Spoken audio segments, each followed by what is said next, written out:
up towards Coppers for the first time. The trouble is telling these ones apart is even harder, of course, because everybody's got orange vest on, just to make life a little bit awkward. No mistaking Bruce's lovely white bike though, with the, well, undistinctive number 14, of course, because Bruce normally runs the 7 in tribute to his great hero Barry Sheen.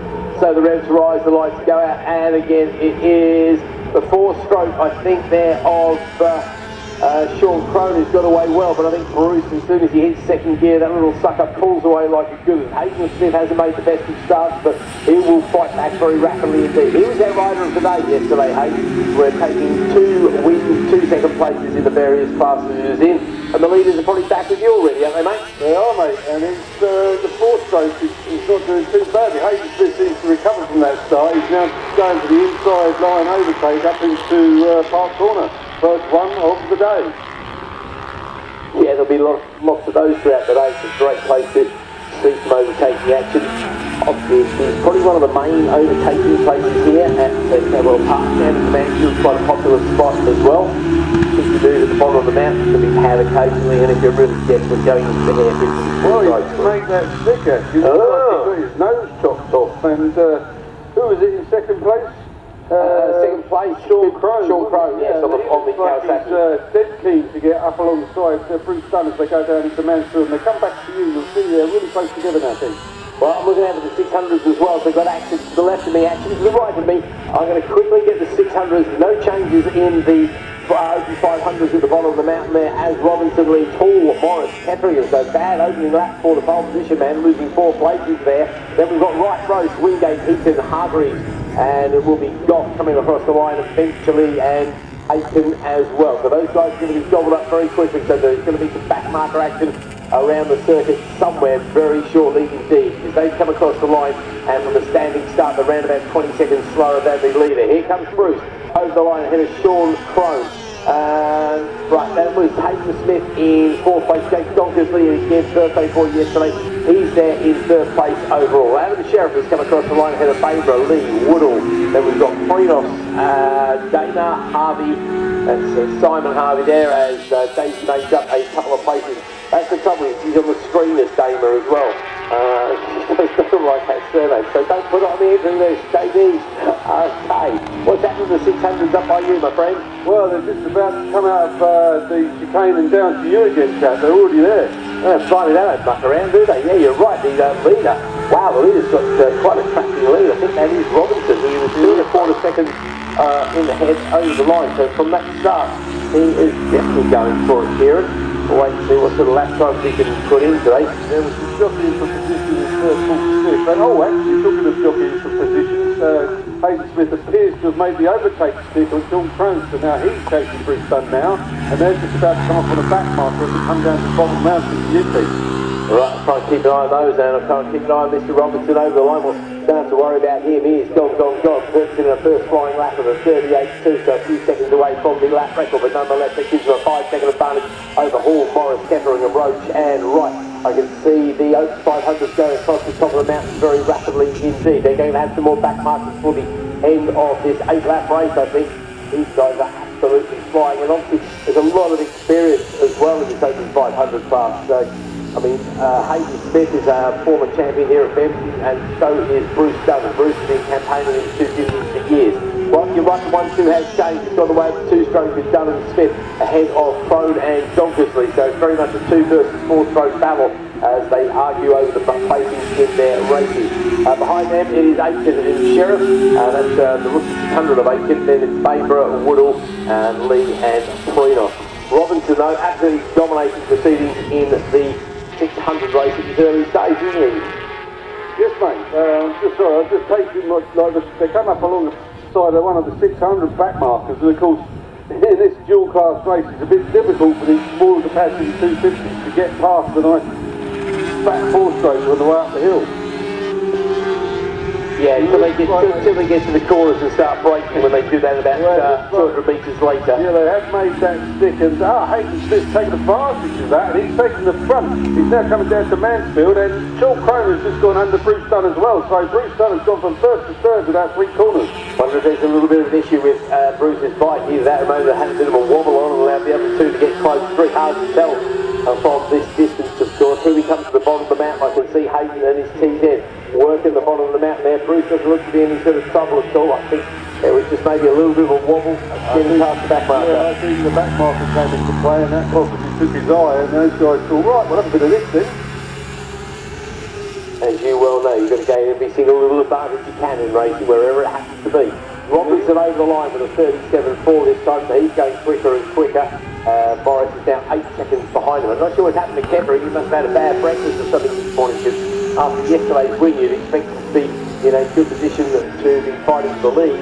But unfortunately, at the moment, 4 tenths away from even a low-lead podium as Smith and Crone come across the line. 1, 2, and then Doug and Dawson. So that 4-way battle for the Open500 overall victory goes on. Obviously, they are strictly speaking 2 classes.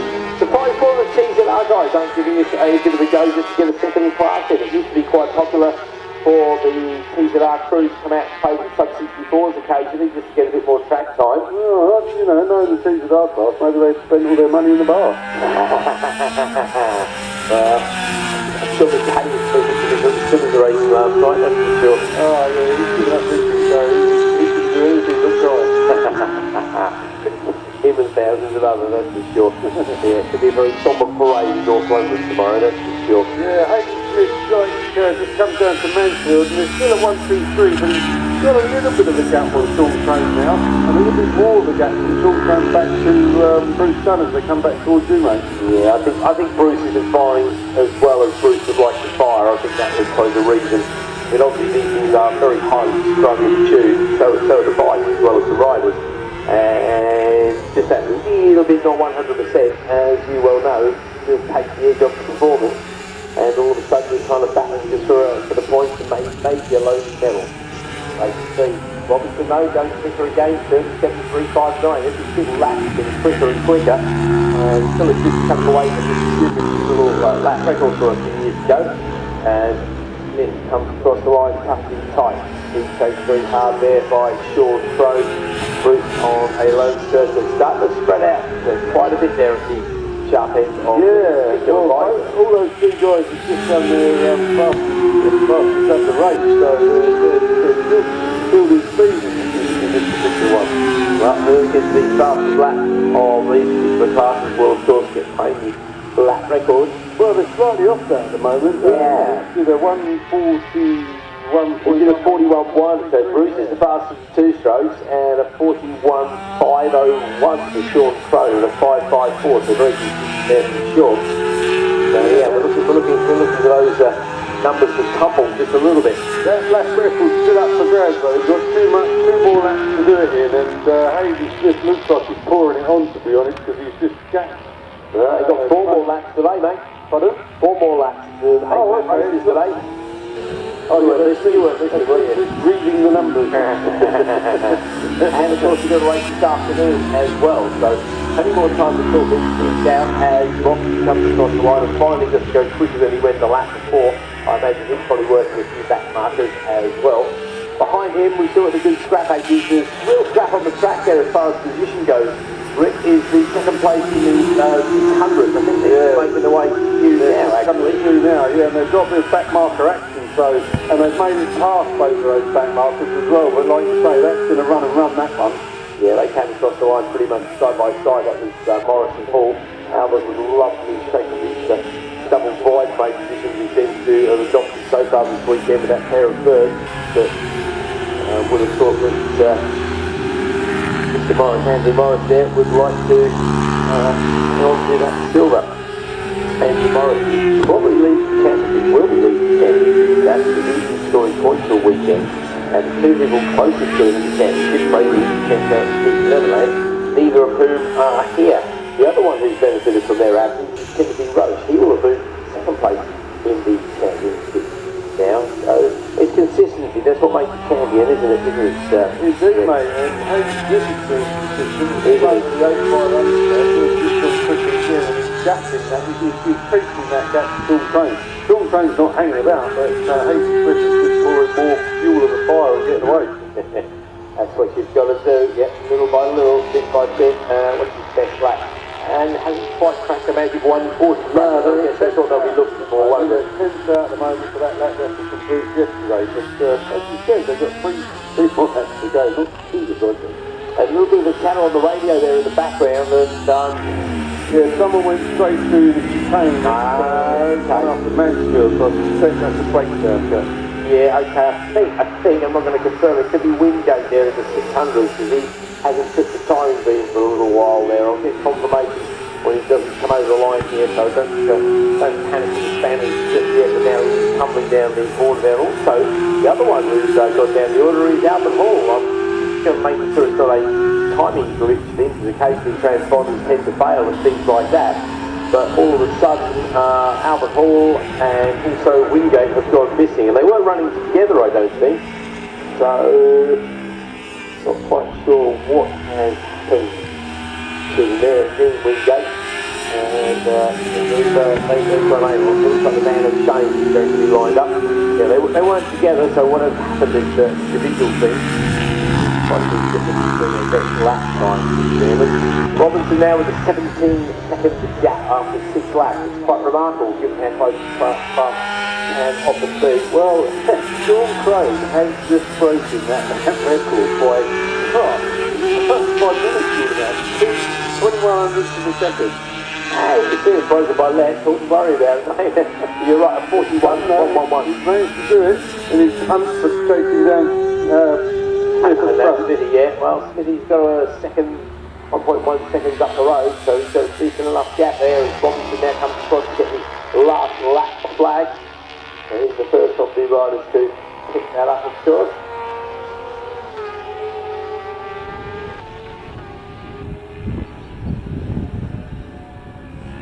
Everybody now receiving that last lap flag. Some of the riders unfortunately won't make it to the MS Birmingham. He obviously had some mechanical issues. I just realised he's been tumbling down the order very early in the race there. So, seeing Kessington, yesterday's winner, he clearly had some sort of problems there, because it looks like he's pulled into the pits there, as has Lee as well. It's Damien Lee, unfortunately for him.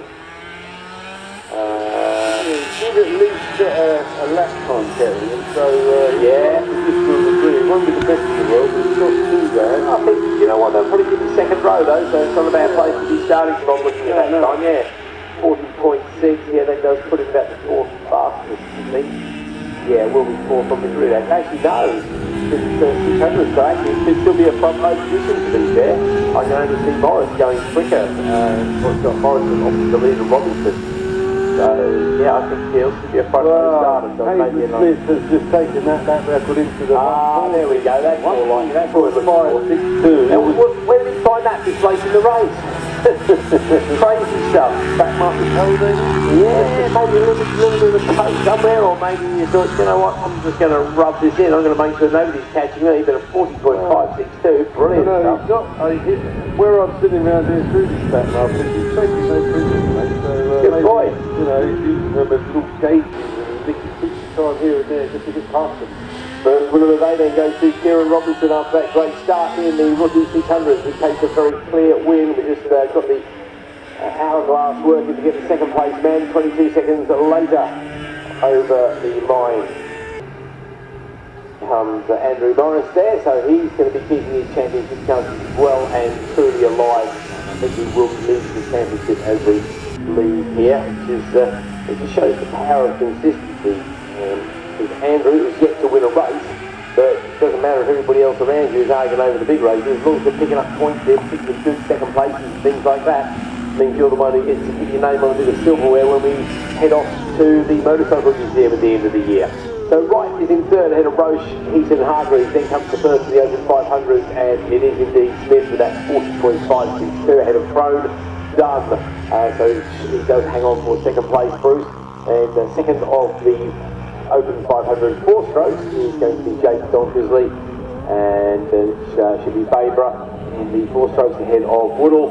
Third of the 2 strokes will go to Adam Sherritt.